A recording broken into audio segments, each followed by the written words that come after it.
And yeah, it's not exactly like having two House of the Dragon scale shows only 4 months apart. I understand that, yes, Dunk and Egg is a shorter and smaller scale show, but in specifically this case of this coming year, it will be the first season of an entirely new show, which means a lot that we're meeting the main characters for the first time. First season always has the biggest impact. It still has that shiny new toy quality to it in terms of media buzz, fandom buzz, of everyone trying out the new show.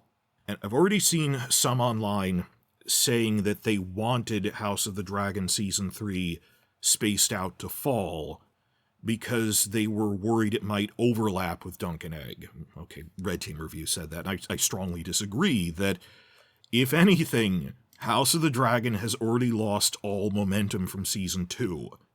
Nothing could be gained from delaying it more.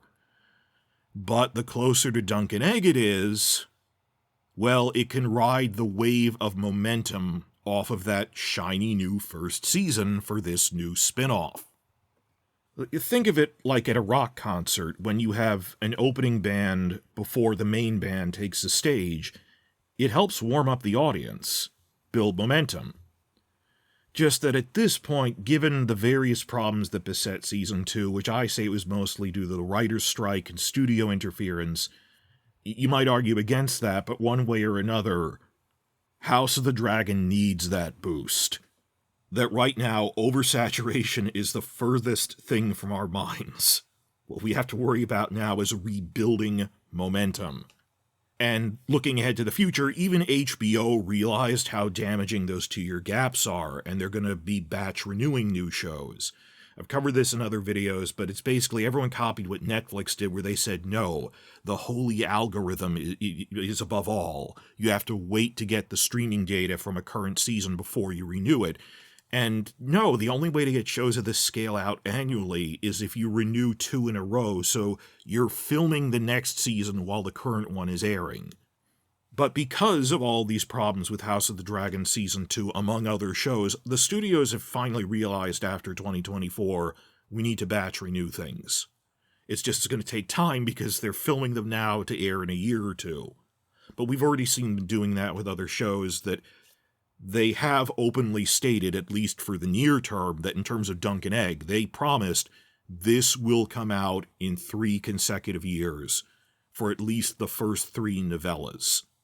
So, winter season is start of the year, January. Winter 26, winter 27, winter 28, we are going to be getting Dunk and Egg seasons. And they're shorter seasons, but they're new. In terms of getting new content, of getting it out there, maintaining momentum, even the studios realize that now, of how much they need that. Now, I've talked before about what I called a double event.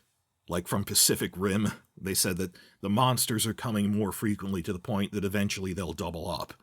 That when we'd have one show in the franchise immediately followed by another one in the next internal season within a year, within a calendar year.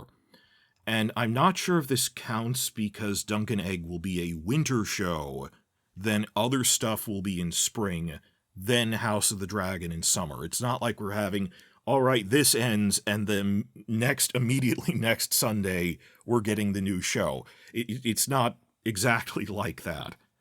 But to be honest, I'm not sure if even the big franchises will ever keep doing that. I mean, when we're talking about a double event, I mean, the big franchises now are Marvel and Star Wars TV shows over on Disney.